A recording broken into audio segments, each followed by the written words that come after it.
What's up, Travel Tribe? Thanks for coming back to Chat with Travelanisa. Today I'm going to be coming to you guys with something that I think is pretty important for all of my travelers out there and my aspiring travelers, and that is how to overcome a fear of traveling, or more explicitly, how to overcome a fear of flying. So, first up on that list, I would like to recommend that anyone who is just starting to travel that may be a little fearful starts out with a very short type of trip. So let's just say, for instance, if you live in Washington, D.C. and it's your first time flying or you're afraid to fly, maybe start out with a trip to somewhere like North Carolina or maybe somewhere like New York City, because those places are already short in travel distance if you're driving. So when you're on a plane, and don't quote me exactly, but I'm just going to go out on a limb and say maybe somewhere between like an hour or a little over an hour, if not a little under an hour, these flights are definitely going to be much, much shorter flights. And so this will kind of allow you to get your feet wet, actually see what the process is like going through the airport, getting on the plane, how the takeoff is, how it feels when the plane starts to descend, how it feels when the plane is actually landing. And then you won't have as much time in the air to think about all of the things that may make you anxious or nervous. By the time you start to think about those things, hopefully the wheels will be hitting the ground. So Travelanisa is going to recommend that you guys start off with a very, very short trip. Second on the list, I am going to recommend that you travel with someone who is an experienced traveler. Or if you can't travel with someone who's an experienced traveler, at least travel with someone who has a very calming demeanor.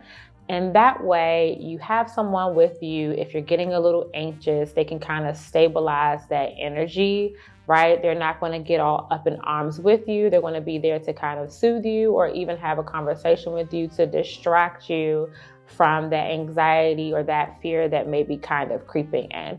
If you were to go with someone who has anxiety or that is also stressed or afraid to fly, that is probably just going to exacerbate the situation. And while you do have someone on the bright side who can understand your fear and anxiety, it usually is just going to, again, make you feel even more fearful if you're traveling with someone who is just as afraid as you are. Next up on the list, and I've said this before if you have watched one of the previous segments, but here it's really important for you to sit in an aisle seat if you are fearful of flying. A window may be okay too. It may make you feel a little more kind of like secure because you have those two other people sitting beside you. But Travelanisa also would definitely recommend an aisle seat for if you're afraid to fly, because if you're on the aisle, you have that ability to get up and get down to use the restroom if you need to use the restroom. If your nerves are kind of bad, you just want to go in the restroom, put some cold water on your face.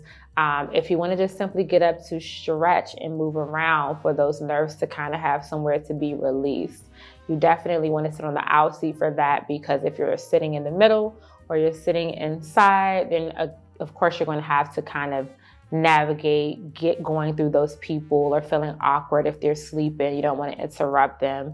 And that can add to your anxiety, right? So we're going to just say sit in an aisle seat if possible. Next up on the list, I am going to advise that you bring something to distract you or to make your flight a little more comfortable, right?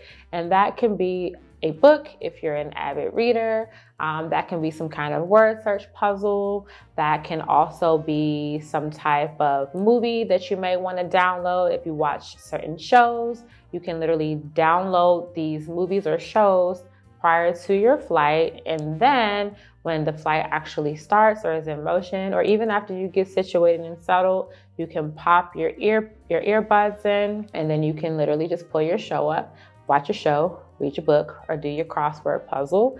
And hopefully with you doing that, it will kind of distract you from what's going on around you, or at least, put your mind on something else. Next up on the list, I'm going to suggest that you be very strategic and intentional with your lodging if you are traveling for the first time or you have some fears around travel. And this is important because the type of lodging that you select is going to make you either feel comfortable or feel at home, or it may make you feel a little uneasy. So again, I'd recommend, whether you're a luxury traveler, whether you're a minimalist traveler, whatever environment makes you feel comfortable, make sure that your accommodations match that.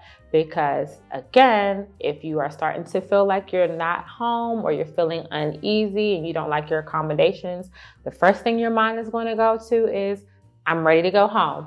And we don't want you to be ready to go home. We want you to enjoy your travel. So definitely be intentional about your lodging. Make sure that it's very nice, luxurious, and feels very comfortable. Next up on the list, I'm going to say, while I suggest that you make your trip a short trip, that you actually don't make the mistake of making it too short.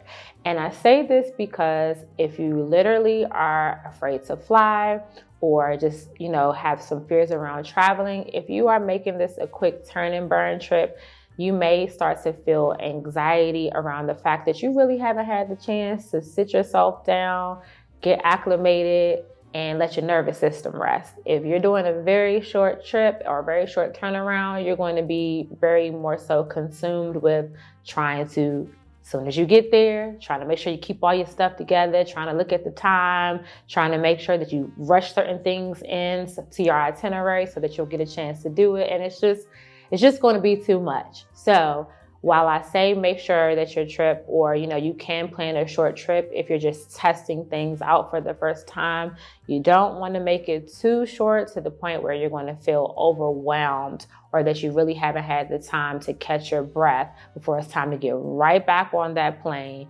and, the nerves that go along with that. Lastly, I'm going to put out a little disclaimer, because I know that sometimes for some people, travel or fears around travel is a little bit deeper than just the advice that I've given you guys here for new travelers or people that are afraid to travel. I'm going to give you all some therapeutic recommendations. While I am a licensed clinical professional counselor in Maryland in good standing, this may or may not apply to you. So if it does, you can take it and use it. And if it does not, please do not take it. But with that being said, for people that are actually maybe experiencing PTSD, or they have like some very serious fears or traumas around traveling, I would highly suggest that you take the opportunity to sit with a therapist, a licensed therapist or psychologist,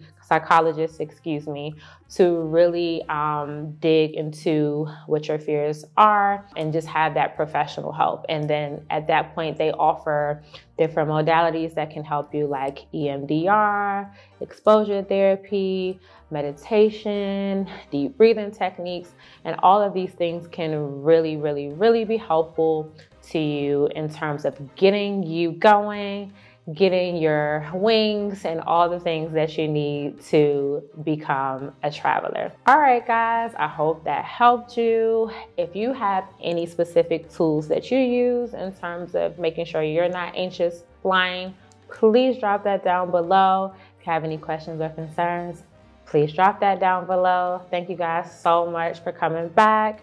We'll see you next time.